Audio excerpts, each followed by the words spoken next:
Alhamdulillahi Rabbil Alamin. Wassalatu wassalamu ala ashrafil anbiya'i wal mursalin wa ala alihi wa ashabihi ajma'in. Allahumma rabbi shrah li sadri wa yassir li amri wahlul 'uqdatam min lisani yafqahu qawli. Wala hawla wala quwwata illa billahil 'aliyyil 'azim. Allahumma la sahla illa ma ja'altahu sahla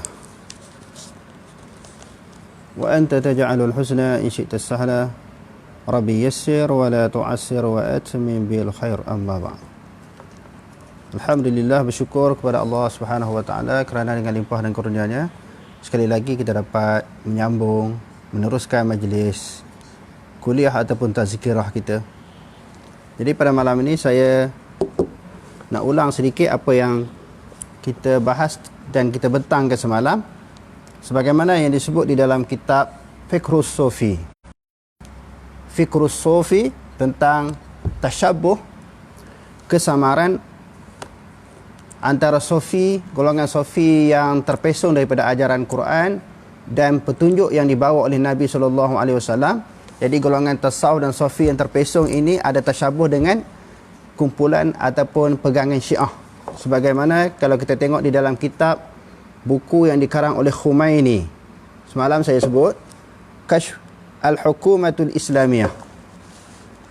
Al-Hukumatul Islamiyah, di mana golongan tasawuf dan Sufi yang terlalu mengagung-agungkan dan juga mendewa-dewakan pemimpin mereka, mursyid mereka, dan juga guru-guru dan syekh mereka. Jadi sikap yang melampau di dalam mengagungkan pemimpin itu ada tasyabuh, ada kesamaran dengan golongan Syiah. Sebagaimana yang disebut oleh Khumaini sendiri di dalam kitab Al-Hukumatul Islamiyah, muka surat 52. Muka surat 52. Khumaini kata, wa inna min daruriyati mazhabina anna li a'immatina maqaman la yablughuhu al-malakun muqarrabun wala nabiyyun mursalun. Sebahagian daripada kepentingan pegangan mazhab kami, dia sebut mazhab. Sebenarnya Syiah bukan mazhab, tetapi Imam Khomeini kata mazhab. Dia suatu agama lain, suatu firqah lain yang tak ada kaitan dengan Islam. Itu Syiah. Jadi kalau yang dulu-dulu sekadar mereka melebihkan Sayyidina Ali, mengutamakan Sayyidina Ali lebih daripada sahabat-sahabat yang lain, tanpa mengkufurkan sahabat-sahabat selain daripada Sayyidina Ali. Tetapi Syiah yang wujud di zaman kita sekarang ini, bukan sahaja mereka mengagung mendewakan Sayyidina Ali, bahkan mereka mengkafirkan sebahagian besar daripada kalangan sahabat. Sebahagian besar daripada kalangan sahabat. Dan mereka menganggap Abu Bakar dan Omar ini membuang sebahagian daripada ayat-ayat Quran dan memasukkan ayat-ayat Quran daripada sisi mereka sendiri. Itu disebut juga oleh Imam Khumaini di dalam kitab yang lain, iaitu Kashful Asrar. Nanti insya-Allah saya bawa kitab tu. Malam ni kita baca kitab Al-Hukumatul Islamiyah yang dikarang oleh Khumaini. Sebab apa saya ambil kata-kata Khumaini? Kerana dia menjadi idola, menjadi ikutan oleh kebanyakan Syiah di dalam dunia, termasuklah di Malaysia sendiri. Sekitar tahun 80-an, kalau bab Syiah ni, orang akan ambil contoh Khumaini, ambil contoh Iran. Jadi kalau kita baca buku-buku Khumaini ini, sangat bahaya. Akidah dia terkeluar daripada akidah Islamiyah. Banyak dalam buku-buku dia kalau kita baca. Dan Said Hawa, Syekh Said Hawa ini salah seorang daripada pemimpin gerakan Islam, telah menulis sebuah buku bagi rak pemikiran Khumaini. Buku yang dikenali dengan Al-Khumainiyatu Syuzuzun fil Aqaid wa Syuzuzun fil Mawaqif. Khumaini ini akidah dia pelik dan juga pendirian dia pelik.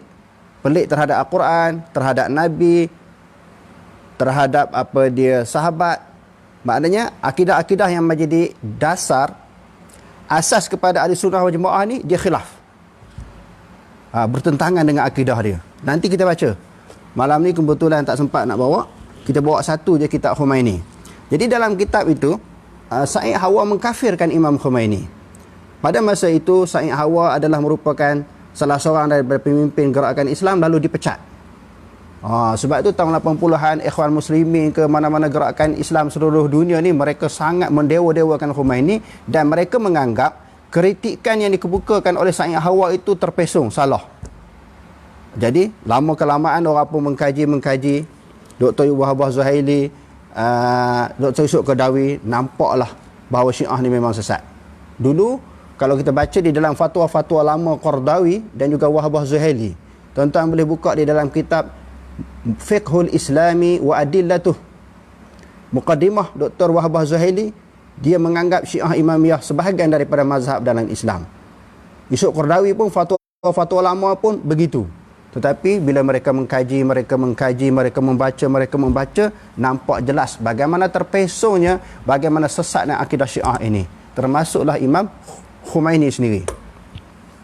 Okey, kita tengok Syiah, pegangan Syiah dan juga pegangan Khomeini. Dia kata, sebahagian daripada kepentingan mazhab kami, sesungguhnya imam-imam kami, mereka memiliki suatu kedudukan yang tinggi.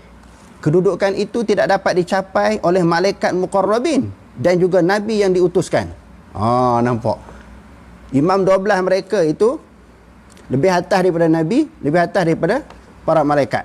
Bukan malaikat biasa, malaikat muqarrabin. Atas lagi imam-imam mereka.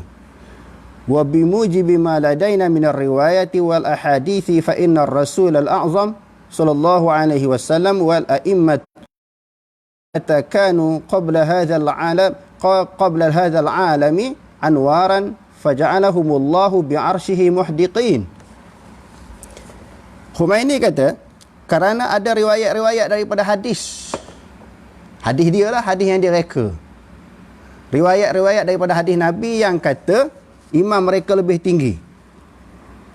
Waja'alahum, dan Allah Subhanahu wa taala menjadikan imam-imam mereka itu minal manzilati waz zulfa, suatu kedudukan yang tinggi dan juga jalan untuk mendekatkan diri kepada Allah. Ma ya'lamuhu illallah, tidak mengetahui akannya melainkan Allah Subhanahu wa taala sahaja. Tengok. Imam mereka ini maknanya lebih tinggi, lebih mulia daripada para malaikat dan juga nabi. Bahkan sebelum dijadikan alam ini, dikatakan qabla hadzal alami anwaran. Sebelum dijadikan alam ini, Allah Ta'ala jadikan cahaya-cahaya imam mereka dulu. Nur. Kalau kita baca di dalam kitab Anwarun Nu'maniyah, di dalam kitab Anwarun Nu'maniyah pun menyebut bahawa sebelum alam ini dijadikan, Allah Subhanahu wa taala menjadikan nur imam-imam mereka. Nur imam-imam Syiah. Daripada nur itulah berpecah menjadikan dunia ini, menjadikan makhluk ini.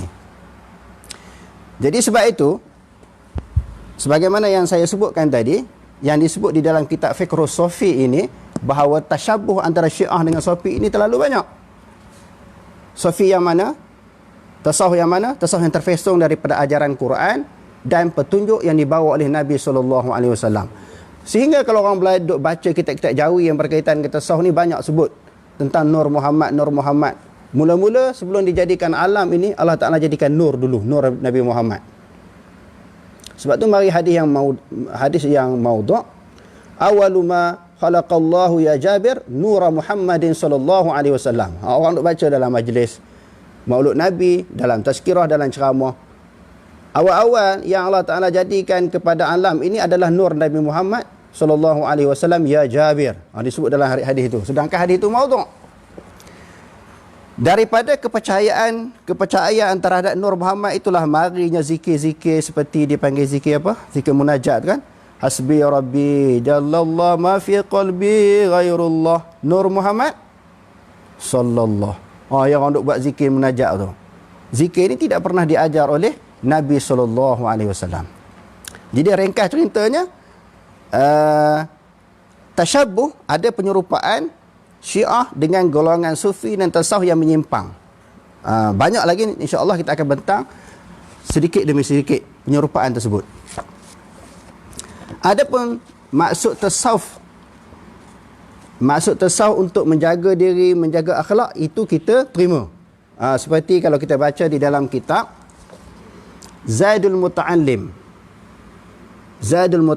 dalam bab tasawuf, dalam bab huraian masalah-masalah tasawuf, muka surat 231, dia kata ilmu tasawufi.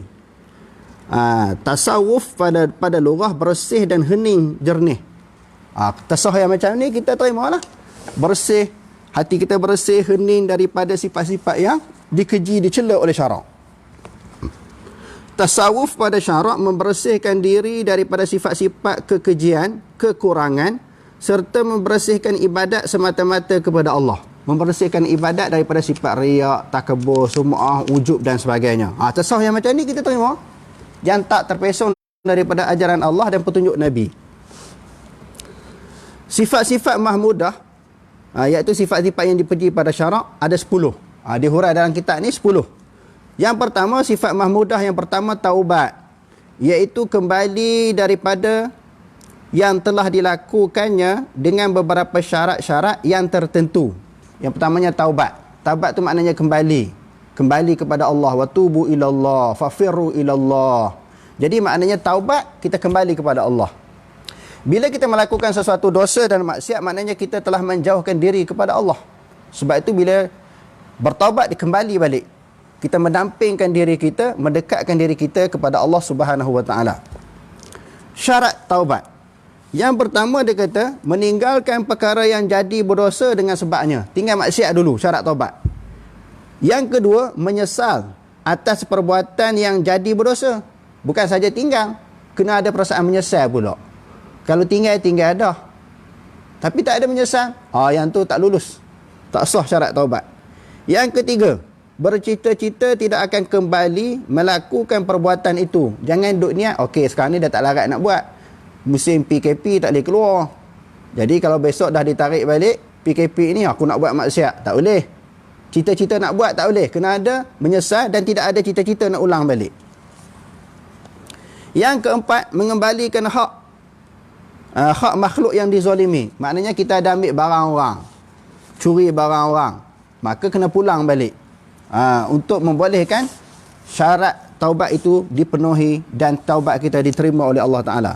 Yang kelima, mengerjakan fardu yang telah luput.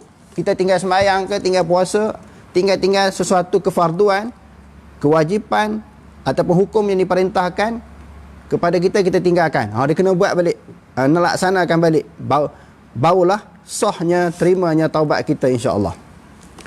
Huraiannya, tiap-tiap seorang manusia tidak dapat mengelakkan diri daripada tersalah.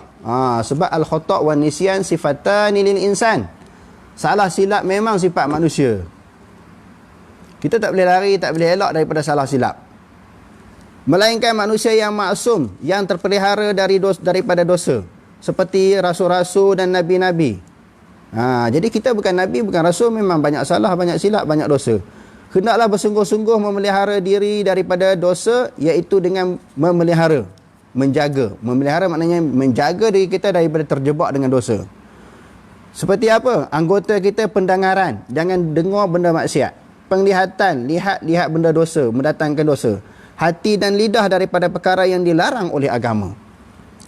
Apabila terjatuh mengerjakan sesuatu perkara yang dilarang oleh agama itu, hendaklah segera bertaubat. Taubat pula tadi, sebagian ulama sebut 4, ada yang sebut 5. Tadi dia sebut 5 dalam kitab yang kita bacakan tadi.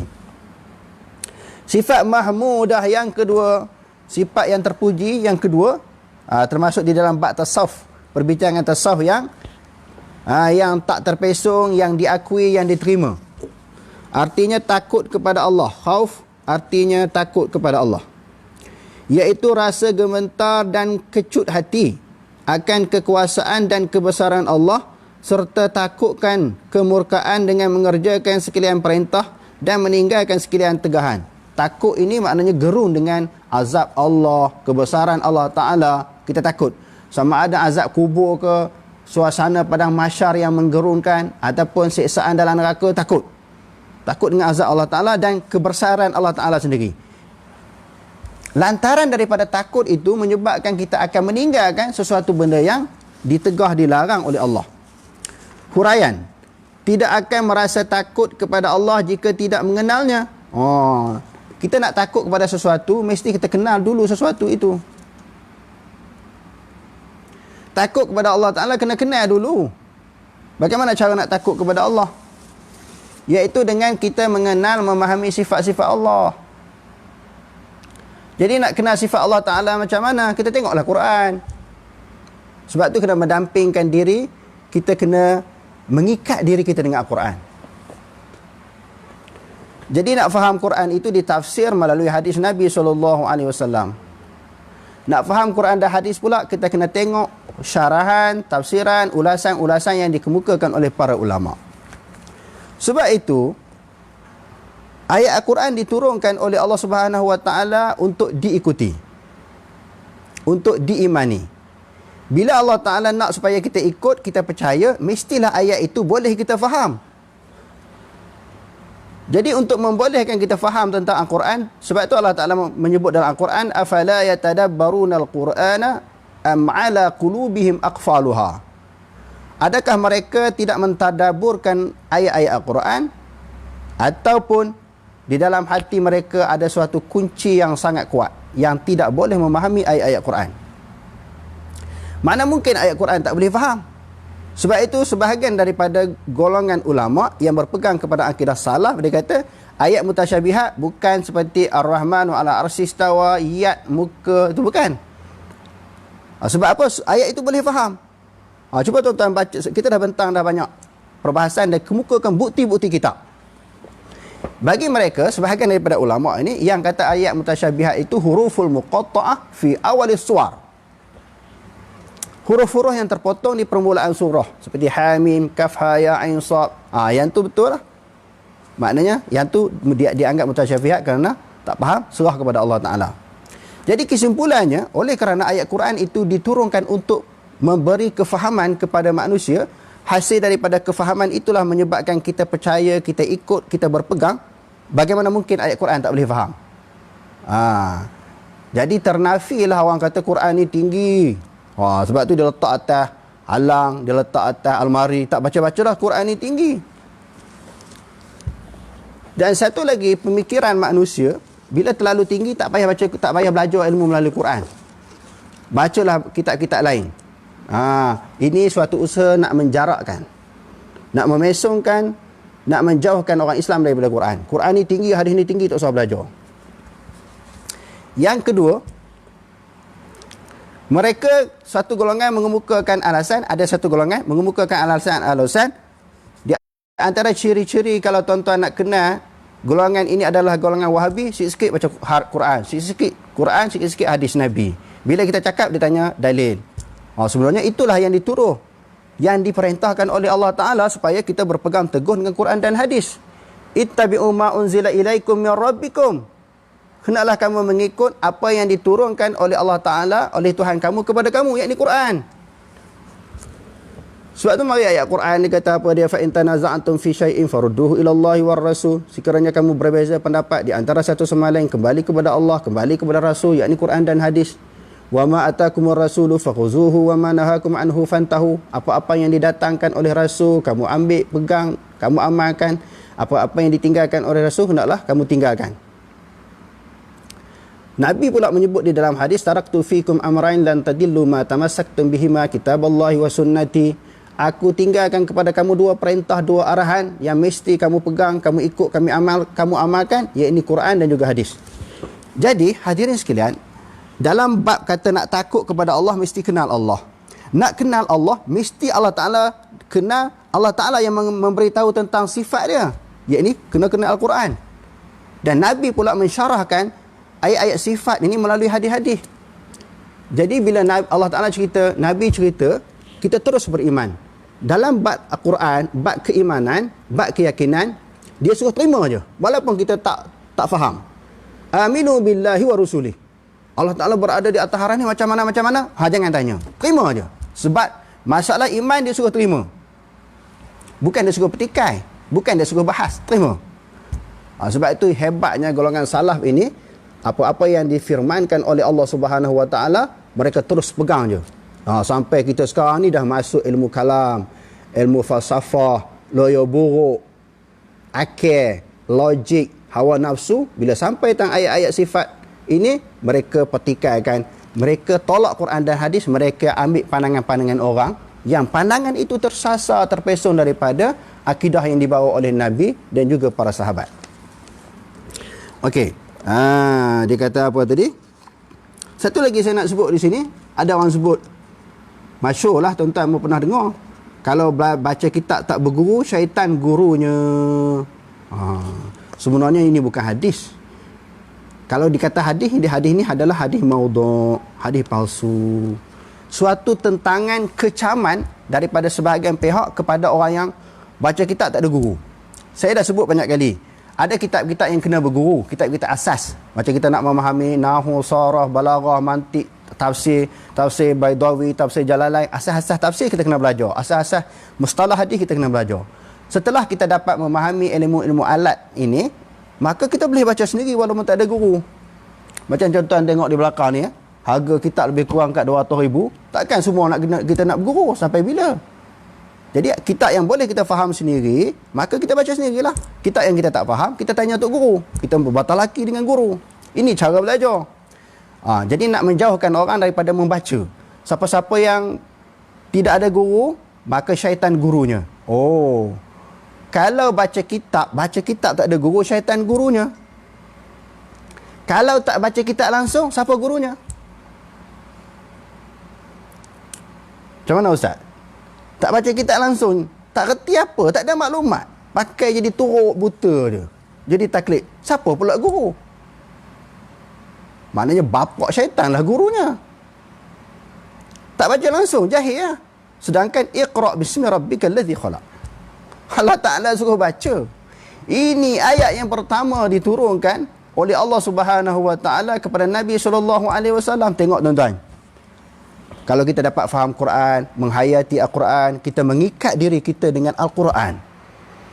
Ayat yang pertama Allah Ta'ala turunkan daripada langit, maknanya suruh iqra', baca. Dan manusia yang pertama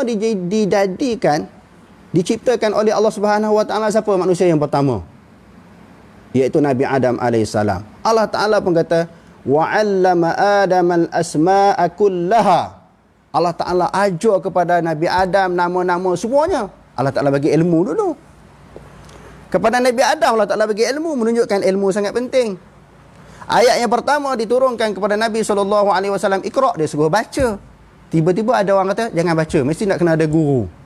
Tidak, syaitan guru dia. Hak tak baca langsung lebih baik. Tengok. Ini suatu usaha nak memperbodohkan orang Islam dan nak menjumukkan orang Islam. Sebenarnya Islam ni sangat hebat, tetapi nampak koman Islam itu dengan sebab pendokong-pendokongnya sendiri yang jumut, yang cuba menyempitkan ajaran Islam. Okey. Sepatutnya mengajar tasawuf ini, dia tak boleh bersemangat, dia kena slow je, macam mengantuk tidur tu kan. Tapi malam ni mari semangat sebab nak bagi penjelasan. Dia kata di sini masalah takut. Bila nak takut kepada Allah, mesti kenal Allah Ta'ala. Nak kenal Allah mesti melalui Quran dan hadis Nabi. Hendaklah mengetahui sekalian perkara yang disuruh oleh agama dan sekalian perkara yang ditegah. Dengan mengenal Allah Ta'ala dan mengetahui sekalian perintah dan tegahnya, maka akan didapatlah seseorang itu merasai takut kepada Allah. Setelah tahu sifat-sifat Allah, tahu suruhan Allah dan larangan Allah, baru mari takut. Takut ni sebab apa? Sebab dah kita kenal Allah Ta'ala. Allah Ta'ala tu qawi, berkuasa, dan Allah Ta'ala boleh walahum azabun alim walahum azabun muhin. Inna azaba rabbika lasyadid. Tahu dah bagaimana bila Allah Ta'ala mengazab tu, dia akan mendatangkan satu siksaan, satu azab yang sangat dahsyat. Jadi baru mari perasaan takut setelah kita kenal Allah Ta'ala dan kenal sifat-sifatnya. Yang ketiga, sifat mahmudah yang ketiga iaitu zuhud, iaitu meninggalkan dunia melainkan kadar yang tidak dapat tiada padanya. Tinggal dunia melainkan kita ambil sekadar keperluan. Zuhud yang sempurna ialah meninggalkan barang yang selain daripada Allah Ta'ala. Zuhud ini sama ada dia tinggal perkara itu dengan di sudut zahirnya, tak ambil, melainkan sekadar keperluan. Ataupun zuhud itu, zuhud di dalam hati, benda tu ada, tapi dia tak terikat dengan harta. Dipanggil apa? Tidak terpengaruh dengan harta. Dia memiliki harta tetapi tidak bertuhankan kepada harta. Tengok. Zuhud. Bukan kata tak boleh ambil sekadar keperluan. Banyak ayat-ayat Quran menyebut anfiqu mimma razaqnakum. Nafkahkan sebahagian apa yang direzekikan kepada kamu. Mimma maknanya ulama-ulama kata litab'in. Sebahagian. Dapat harta, jangan nafkah semua. Sebahagian untuk kegunaan. Jangan guna semua. Guna sebahagian, sedekah sebahagian. Nampak? Maknanya kita guna sebahagian sebagai keperluan hidup kita di atas muka bumi. Kita nak buat ibadat pun kena badan kita cergas. Kalau tengah lapar, tengah dahaga, tak boleh kita nak buat ibadat. Jadi makan, minum, dunia, tetapi kita ambil sekadar keperluan. Pakaian sekadar keperluan, kenderaan kita dan juga kita kata tempat tinggal sekadar keperluan. Tidak perlu berlebih-lebihan. Huraiannya, dunia ialah tiap-tiap barang yang tidak dituntut oleh syarak dan tidak menjadikan kebajikan di akhirat. Itu dunia. Maknanya kalau kita ada harta banyak mana pun, tak jadikan harta sebagai suatu wasilah, sebagai suatu jambatan menuju ke negeri akhirat. Hak dunia yang macam ni, maka tak terpakai. Adapun dunia yang menjadikan jambatan kepada negeri akhirat, maka kita boleh ambil dunia tu banyak mana pun tak apa. Islam tak suruh kita fakir, tak suruh kita apa kedana, miskin, tak. Kaya pun tak apa. Bila kita dapat jadi kaya ni, kita boleh bagi sumbangan, bantuan kepada golongan yang memerlukan. Kita susah tak apa. Tetapi, ada satu istilah lagi, jangan menyusahkan. Susah tak apa, jangan menyusahkan. Sekarang ni banyak orang, dia menyusahkan. Dia tak susah. Jadi dia kata ambil dunia sekadar keperluan. Tiap-tiap seorang manusia berkehendak kepada beberapa perkara bagi menyelamatkan hidup. Ia berkehendak kepada makan, pakaian dan tempat tinggal. Tak apa, makan minum, kena ada. Tak boleh kita kata, ni dunia semua ni tak usah makan lah. Pakaian dunia, tempat tinggal dunia, tak. Kita ambil sebagai keperluan. Sebab dunia ini adalah sebagai mazra'. Ad-dunya mazra'atul akhirah. Ini bukan hadis. Ini kata-kata dalam kitab tasawuf. Saya tuan-tuan kata hadis pula. Dunia adalah merupakan ladang, tempat bercocok tanam untuk pergi menuju ke negeri akhirat. Bila ladang, tempat bercocok tanam, ataupun kita kata kebun, kita menanam sesuatu tanaman. Adakah tanaman yang kita tanam itu dapat dituai pada ketika itu juga? Kita tanam cabai ke sayur-sayuran, pada hari itu tanam, hari itu kita tuai? Tak. Maknanya hari itu kita tanam, kita mengambil tempoh beberapa jarak, beberapa masa. Kadang-kadang ada memakan beberapa bulan, beberapa tahun, baru hasil dia kita dapat. Maknanya dunia ini sebagai tempat kita bercocok tanam.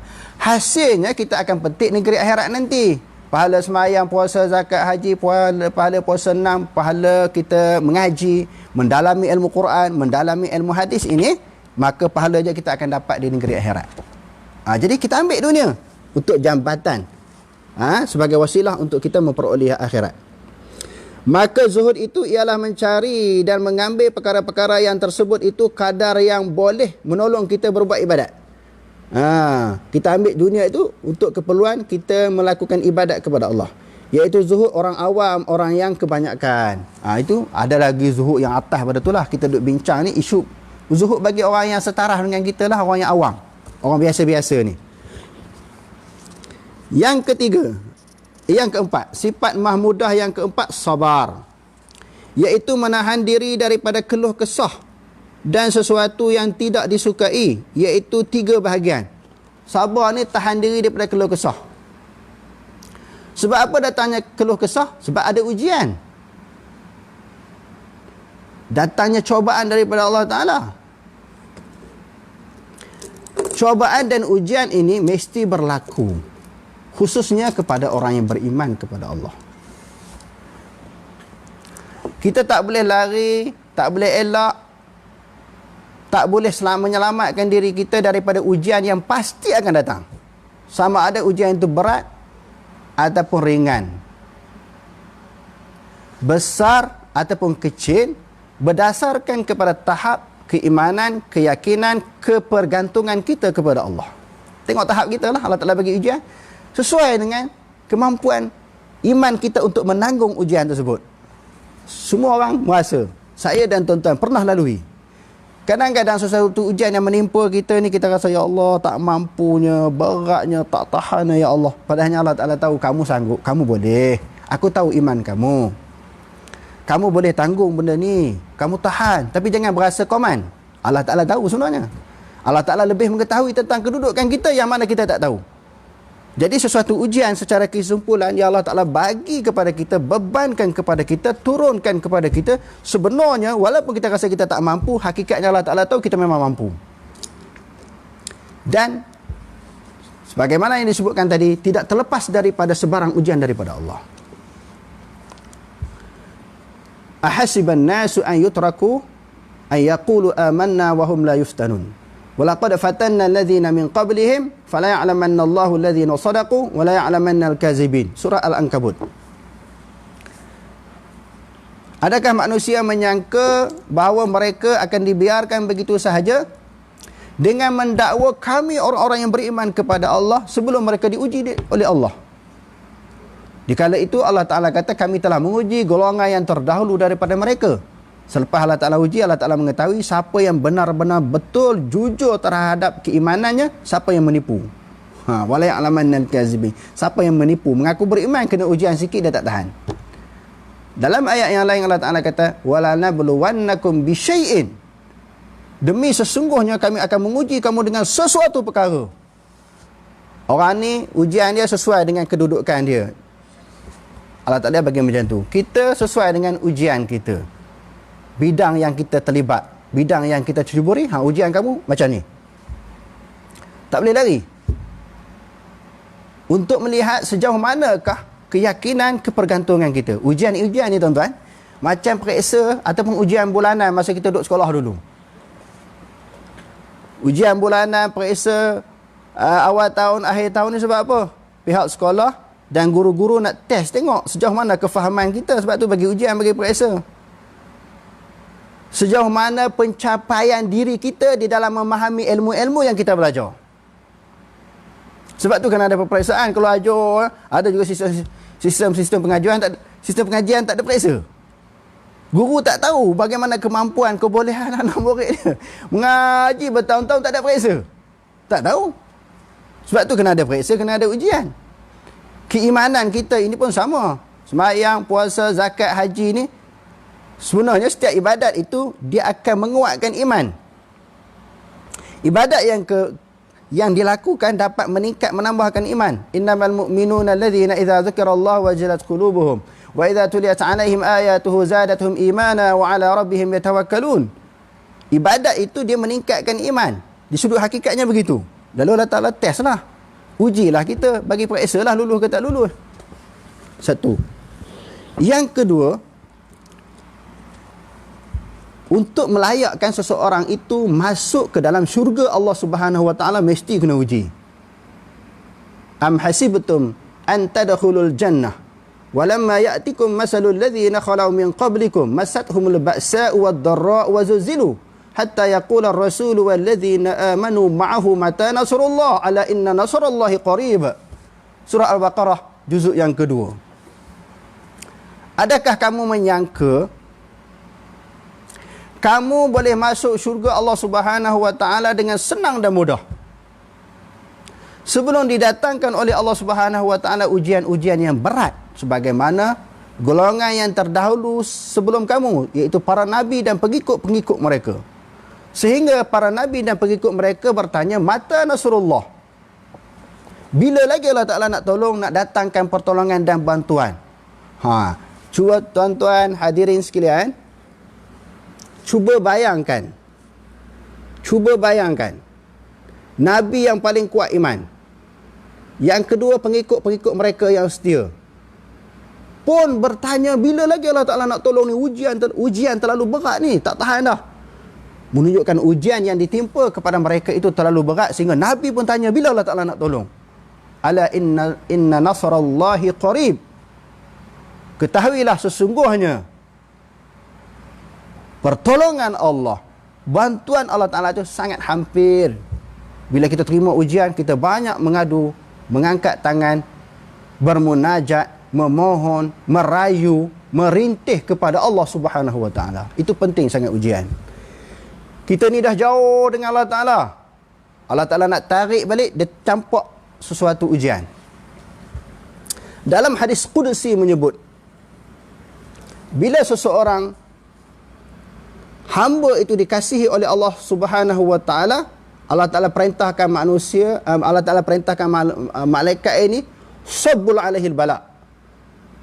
Simbah atas hamba yang Allah Ta'ala sayang ni bala. Bila simbah ni bukan percik. Kalau orang simbah kita dengan air dengan menggunakan satu baldi air, simbah ni basah kuyup. Maknanya campakkan suatu musibah yang berat kepada dia. Bila dia kena musibah yang berat, dia akan mendampingkan diri, dia akan mendekatkan diri dia kepadaku. Dalam satu riwayat yang lain, dalam hadis Qudsi juga disebut, inni uhibbu an asma'a sautahu. Aku nak sangat, suka sangat nak mendengar rintihan hamba aku, nak mendengar rintihan, pengaduan, tangisan hamba aku. Memang kalau kita ni kena ujian yang berat, tengah-tengah malam angkat tangan lah. Tidur pun tak apa nak lena mengadu kepada Allah Ta'ala. Jarang-jarang bangun malam pun bangun malam ni. Sebab dia berhajat kepada Allah, dia memerlukan Allah. Kalau sujud yang terakhir tu, kalau sembahyang sunatnya, rasa khusyuk, tenang, sejuk hati, seronok bila sujud, bila dahi kita kena kat lantai ni. Tidak sujud lebih kurangnya, cepat-cepat nak bangun. Tetapi bila kena musibah ni, hati kita rendah kepada Allah, dekat kepada Allah Ta'ala. Jadi ujian itu untuk mendampingkan diri kepada Allah dan untuk melayakkan kita masuk ke dalam syurga Allah Ta'ala. Dia kata apa dia? Yang pertama, sabar dan menahan diri daripada keluh kesah. Jangan duduk kelang kabut sangat, susah hati sangat. Ingat, ujian datang daripada Allah. Allah Ta'ala datangkan ujian, Allah Ta'ala boleh tarik balik. Menahan diri daripada mengadu-ngadu kepada yang lain daripada Allah Ta'ala ketika mengenai sesuatu bala ataupun bencana. Menjadi tabiat. Menjadi tabiat kebiasaan kita lah. Bila ada masalah, mengadu kat orang dulu. Kat kawan, jiran tetangga, ataupun sesiapa sahajalah. Sedangkan masalah itu didatangkan oleh Allah. Kena mengadu kepada Allah lah. Minta Allah Ta'ala tarik balik musibah dan bala tu. Allah Ta'ala yang bagi masalah. Tiba-tiba dia mengadu kepada orang. Sepatutnya bila datang satu masalah, musibah, mengadu kepada yang memberi musibah dan juga ujian. Tahan diri, sabar itu daripada mengadu-ngadu selain daripada Allah. Yang kedua, menahan diri daripada mengerjakan sekalian dia kata menahan diri daripada mengerjakan sekalian perintah. Maknanya di dalam melakukan ketaatan kepada Allah Ta'ala, tahan, kena sabar. Contohnya bila sembahyang, jangan cepat-cepat nak habis. Baca Quran, jangan cepat-cepat nak berhenti. Berzikir, jangan cepat-cepat nak berhenti berzikir. Tahan, maknanya tunggu. Jangan buat cincai-cincai. Ini tasawuf yang macam ni kita terima. Suatu ajaran tasawuf yang mengikat diri kepada Allah, mengikat diri kita dengan Quran, dengan petunjuk yang dibawa oleh Nabi SAW, maka tasawuf ini diterima.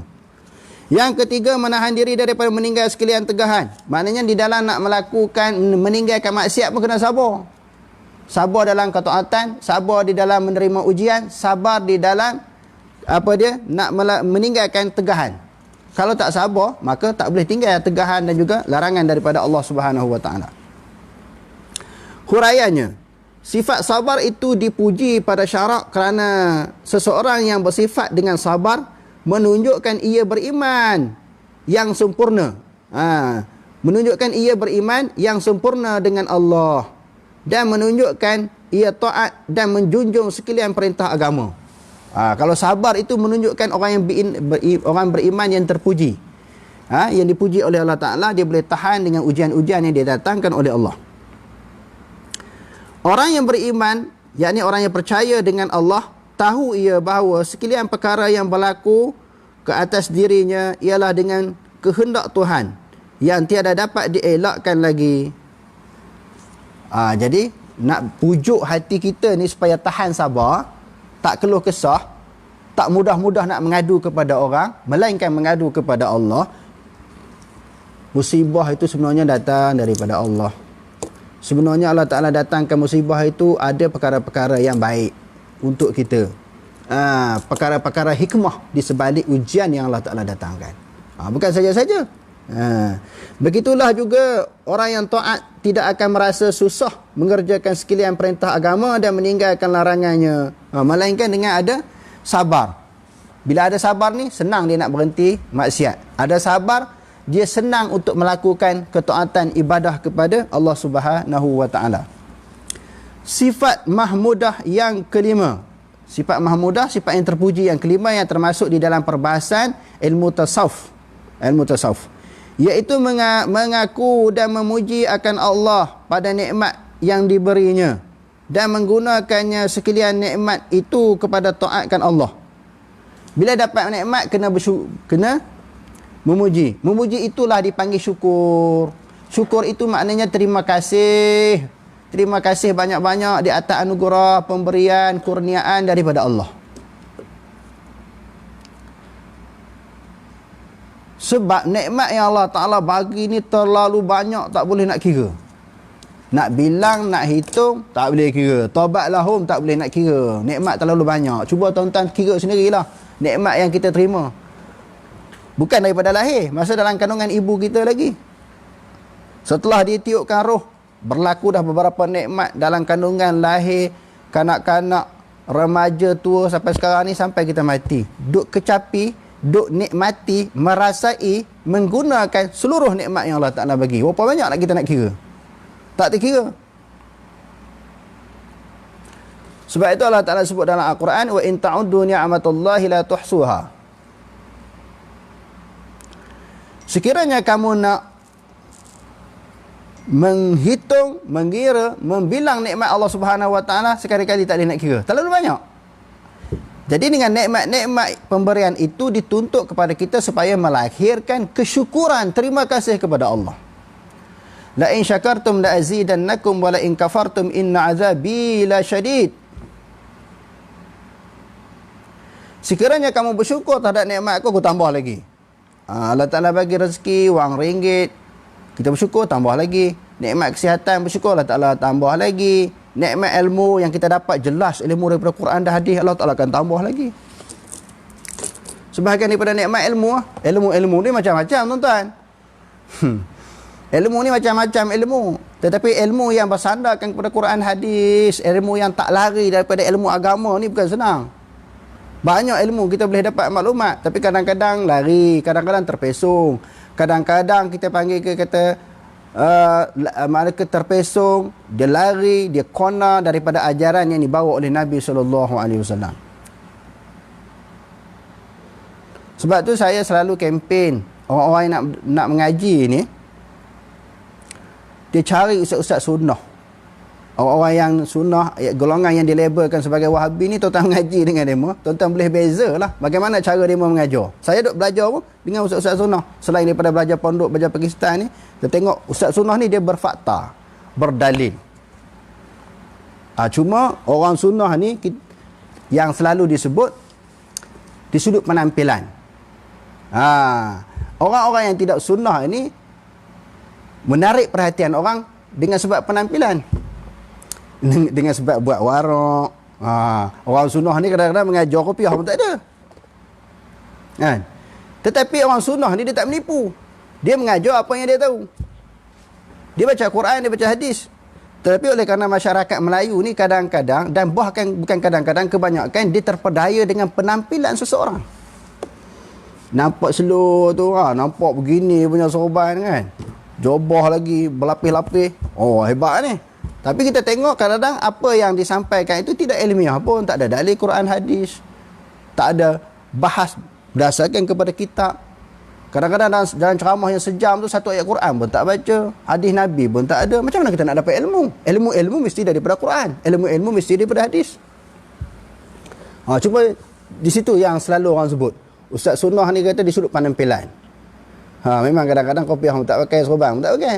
Kalau kopiah tak pakai, serban jauh sekali lah. Tetapi sebenarnya hakikatnya mereka tak menipu orang. Mereka tidak memperdaya orang. Mereka tidak berlakon. Mereka bercakap daripada Quran dan hadis. Yang tu yang kita nak.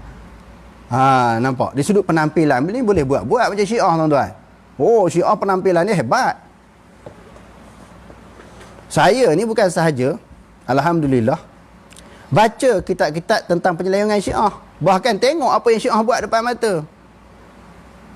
Saya duduk di hampir 10 tahun di Pakistan, tengok bagaimana Syiah pukul badan, maki hamun sahabat. Dia bunuh orang-orang Sunni, ulama-ulama Sunni di Pakistan. Kita nampak kejahatan Syiah, tapi penampilan ulama dia nampak macam warak. Ia menyebabkan orang terpedaya. Di Malaysia pun sama. Orang keliru, tertipu dengan penampilan. Orang tak tengok dalil apa yang dia sampaikan. Ini bahaya. Mengaji mesti ada dalil. Satu lagi saya nak tambah yang tadi yang kata mengaji kalau tak ada guru syaitan. Ada golongan-golongan ini selalu sebut tentang apa dia? Selain daripada masalah setiap kitab tu nak kena ada guru, mereka menakutkan orang tentang dalil. Di antara tanda akhir zaman, ciri-ciri akhir zaman ini, orang-orang muda ataupun sebahagian orang bercakap sikit-sikit tanya dalil, sikit-sikit tanya dalil. Ini tanda kiamat, dia kata. Saya tak susah hati, dia bimbang dengan orang mengemukakan dalil di dalam pengajian-pengajian ilmu. Sebenarnya apa yang saya bimbang, orang mengaji tak ada dalil. Dia akan jadi terpesong daripada agama Allah, daripada petunjuk yang dibawa oleh Nabi SAW. Hak tu yang kita kena takut. Menyebarkan fahaman agama, fahaman Islam yang tidak bersumberkan kepada hujah dan dalil. Hak tu bahaya. Ambil dalil daripada mana? Kita kena mengikat diri kita dengan Quran dan juga petunjuk yang dibawa oleh Nabi SAW. Tadi dengan makna syukur tadi kan? Syukur. Dia kata, iaitu mengaku dan memuji akan Allah nikmat yang diberinya dan menggunakan sekalian nikmat itu kepada ketaatan kepada Allah. Dapat nikmat kena bersyukur. Dan nikmat itu pula digunakan kepada jalan Allah Ta'ala. Wala tus'alunna yawma idzin 'anil na'im. Akan ditanya sesuatu nikmat yang dikurniakan oleh Allah Subhanahu Wa Ta'ala. Tengok, nikmat pakaian, minuman, ilmu kita, harta benda, wang ringgit, semua Allah Ta'ala tanya. Ke mana yang kita salurkan, yang kita sumbangkan? Nikmat, tiap-tiap nikmat yang diberi oleh Allah Subhanahu Wa Ta'ala kepada makhluknya itu ialah dengan limpah kurnia semata-mata. Semata-mata dengan kurniaan Allah. Bukan kerana kita hebat, kerana anugerah daripada Allah Ta'ala. Seperti nikmat kesihatan, alhamdulillah Allah Ta'ala masih bagi kesihatan yang baik kepada kita, untuk kita dapat meneruskan, menyambung ibadat-ibadat kepada Allah sebelum kita mati. Kekayaan Allah Ta'ala bagi, bukan untuk kegunaan kita 100%. Kekayaan itu sebahagiannya mimma razaqnakum, sebahagiannya kita guna untuk keperluan kita, keluarga kita, sebahagian yang lain sumbang kepada jalan Allah Subhanahu Wa Ta'ala. Kepandaian dan sebagainya, Allah Ta'ala bagi ilmu, bagi cerdik untuk ajak orang kepada agama Allah. Bukan jadi cerdik, Allah Ta'ala bagi ilmu, bagi cerdik, bagi maklumat, jadi hebat, jadi alim, nak pesongkan orang daripada ajaran Quran, ajaran sunnah. Hak tu bahaya. Nikmat Allah Ta'ala bagi ilmu. Dengan ilmu itu ajak orang kepada Quran, ajak orang kepada hadis. Oleh itu, oleh yang demikian, bersyukur dan berterima kasih kerana nikmat-nikmat yang tersebut itu ialah suatu kewajipan kepada Allah. Nikmat banyak, sebahagiannya ilmu, kena bersyukur. Yang seterusnya, tiap-tiap nikmat yang hendaklah dipuji. Kita melahirkan kesyukuran. Kerana orang yang tidak berterima kasih itu ialah orang yang tidak mengenang budi dan hendaklah digunakan nikmat-nikmat. Dia tak kenang budi. Tak kenang budi baik Allah Ta'ala kepada dia. Dan hendaklah digunakan nikmat-nikmat Allah pada menambahkan ibadat kepadanya. Bukan lagi dapat nikmat, lagi kita derhaka. Lagi dapat nikmat, lagi kita lawan. Lagi dapat nikmat, lagi kita jauh diri kepada Allah. Sebab itu, ada satu riwayat daripada hadis Nabi, daripada Aisyah radhiyallahu anha, bila Nabi ni, hadis ni selalu saya baca dalam tazkirah dalam kuliah. Bila Nabi sembahyang ni, Nabi sembahyang, kalau sembahyang sunat dia lama sembahyang. Kalau kita tengok dalam hadisnya, penghujung usia Nabi ni, sehingga Nabi ikat tali kepada tiang, Nabi bergantung kat tali tu. Dah ada kekuatan, dia lepas balik. Tak larat, dia gantung balik. Lama Nabi sembahyang. Sehingga Aisyah radhiyallahu anha duk perhati Nabi sembahyang, sehingga tumit kaki Nabi ni jadi bengkak. Lepas sembahyang, Aisyah tanya, afala, dia kata, Nabi kata, ya Rasulullah, laqad ghufirta ma taqaddama min zambika wa ma ta'akhkhar. Wahai Rasulullah, dia tak kata wahai zauji, wahai suamiku, tak. Gelaran tu tetap gelaran Rasulullah lah. Walaupun suami menyebut, isteri menyebut kepada suami, tetap dipanggil gelaran Rasulullah. Suatu gelaran yang dikurniakan oleh Allah. Rasulullah, pesuruh Allah. Dia kata, wahai Rasulullah, andai kata kamu buat dosa yang lampau, Allah Ta'ala dah ampun. Andai kata kalau kamu akan datang kamu buat andaian, Allah Ta'ala ampun juga. Nabi maksum. Mustahil Nabi buat dosa, buat salah. Buat dosa. Salah ada. Salah yang tidak membawa kepada dosa. Salah yang menunjukkan sikap sebagai manusia ataupun sifat sebagai manusia. Kenapa pulung sangat sampai bengkak-bengkak kaki sembahyang ni? Lalu Nabi menjawab sallallahu alaihi wasallam, afala akunu abadan syakura. Adakah tidak aku ini hamba yang bersyukur? Yakni, iaitu bagi melahirkan kesyukuran terhadap nikmat-nikmat yang terlalu banyak yang Allah Ta'ala bagi, kena meningkatkan ibadat. Tanda bersyukur rupanya, kalau kita tengok dalam Quran dan hadis, bukti bersyukur bukan sahaja kita menyebut Alhamdulillah, Alhamdulillah, Alhamdulillah, Alhamdulillah. Bukan yang tu sahaja. Setiap hari, saban ketika, setiap waktu kena tambah, tingkat, perbanyakkan ibadat kepada Allah. Baru betul dia tu bersyukur dengan nikmat Allah. Nikmat Allah Ta'ala sentiasa dikurniakan, dicurahkan oleh Allah Ta'ala. Sebab tu kata, wa in ta'udu ni'matullahi la tuhsuha. Sekiranya kamu nak hitung, kamu nak kira, nak bilang, tak boleh kira. Sampai sekarang ni kita mengecapi nikmat Allah. Allah Ta'ala bagi gerakkan tangan, lidah saya boleh bercakap, boleh menyampaikan agama. Walaupun ada sikit sebanyak kritikan orang tam, tak apa. Maknanya Allah Ta'ala bagi kekuatan untuk kita nak rak balik hujah-hujah orang yang menyimpang daripada kebenaran. Itu satu nikmat yang besar. Kita dapat berhujah berdasarkan kepada ilmu, bukan berdasarkan hawa nafsu, perasaan, emosi, tidak. Itu satu nikmat juga. Walaupun hari-hari orang duk kata Wahabi, sesat dan sebagainya kan. Tetapi alhamdulillah, hasil kurniaan Allah, kita boleh mengemukakan fakta yang betul berdasarkan kepada Quran dan hadis dan juga pendapat para ulama. Jadi nak ceritanya tuan-tuan, nikmat ini sentiasa kena syukuri setiap masa. Setiap masa kena syukuri dan kena menambahkan ibadat. Sangatlah hina dan keji menggunakan nikmat-nikmat itu pada derhakakan Tuhan yang memberi nikmat. Sangat keji lah, hina lah. Duk kecapi, nikmati, menerima nikmat-nikmat yang terlalu banyak. Tetapi dalam waktu yang sama kita derhaka guna nikmat itu untuk lawan Allah, menentang agama Islam, memensungkan manusia daripada ajaran pertunjuk Nabi SAW. Itu tak kenang budi. Jadi yang kelima ini maknanya kita sentiasa kena mengenang budi Allah Ta'ala, kebaikan, nikmat kepada kita dengan cara melahirkan kesyukuran. Syukur itu apa? Kena meningkatkan, sentiasa meningkatkan ibadah kepada Allah.